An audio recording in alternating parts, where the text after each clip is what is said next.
Assalamualaikum warahmatullahi wabarakatuh. Perkenalkan, nama saya Alifat Rizik Haji Muhammad.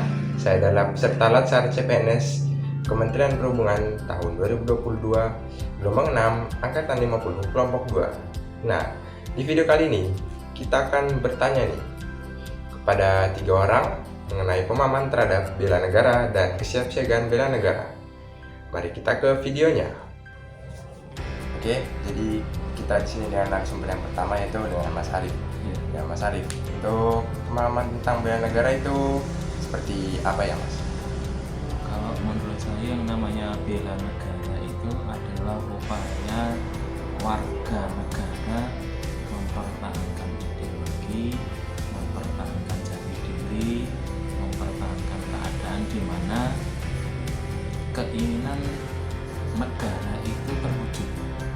Jadi kita sebagai warga negara ingin menciptakan apa yang menjadi tujuan dari negara itu, mencerdaskan kehidupan bangsa, terus kemudian terwujudnya masyarakat adil dan makmur dan lain sebagainya.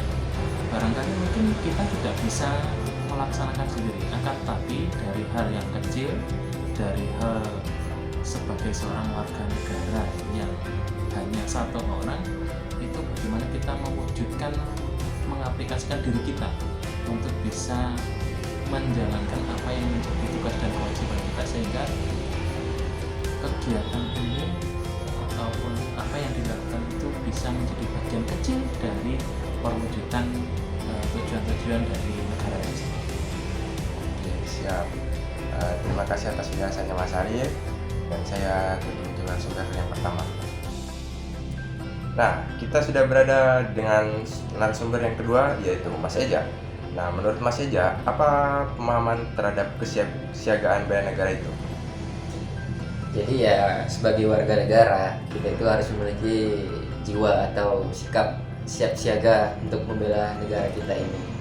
Jadi ya pemahaman mengenai bela negara itu ya kita sebagai warga negara itu harus siap sedia kapanpun di saat apapun kita harus siap untuk selalu membela negara kita, baik dari hal-hal kecil maupun hal besar. Bukan hanya untuk dalam konteks militer atau perang bela negara. Mungkin bela negara itu juga dalam konteks selalu menggunakan produk dalam negeri, mencintai produk dalam negeri, membanggakan negeri kita dibanding negeri lain lah, ibaratnya dari bangsa lain. Jadi ibaratnya jiwa itu harus selalu ada dalam diri kita lah sebagai warga negara Indonesia. Oke, baik. Nah, kita sudah dengan narasumber yang ketiga yaitu Mas Sandi. Nah, untuk Mas Sandi, implementasi terhadap bela negara dan kesiapsiagaan bela negara itu seperti apa ya, Mas? Oh, jadi kalau implementasi bela negara itu bisa dapat kita laksanakan pada saat misalnya Senin, upacara bendera, atau seperti kita masuk tepat waktu, istilahnya disiplin, begitu itu merupakan suatu bela negara. Nah, lalu untuk yang implementasi kesiapsiagaan, ya mungkin kita bisa menjaga fisik dan mental kita supaya nanti kedepannya jika ada apa-apa kita itu bisa siap untuk menghadapinya gitu.